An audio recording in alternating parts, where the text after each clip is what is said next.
الأخيار الشرفاء وعلية القوم، في مضيف الشيخ علي العرجان القضاة أبو حيدر، اللي عودنا دائما أن يجمع الأهل والأصدقاء والقرايب وكل الحمايل وعلية القوم من كل القبائل والعشائر العربية. فغاية السعادة والسرور أن أكون مع أخوتي الأعزاء اللي حضروا هذا اليوم في هذا المضيف العامر.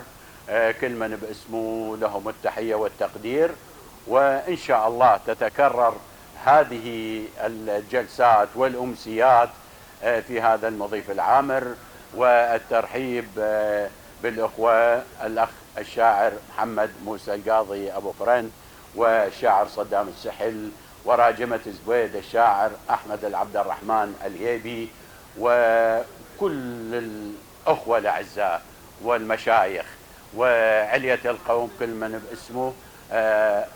استأنسنا حقيقة بالقراءات الشعرية، ويعني مضيف جبور، مضيف زبيد، هذا المضيف العامر. وكما تعلمون يعني احنا يعني نعتز بهذا الاسم والاسم الشامل، وانتمائنا لهذا الاسم ان شاء الله متمسكين، ونبقى متمسكين بهذا الاسم الكبير. ونقول شكرا جزيلا للأخ الشيخ علي أبو حيدر ومضيف عامر إن شاء الله. والسلام عليكم ورحمة الله وبركاته.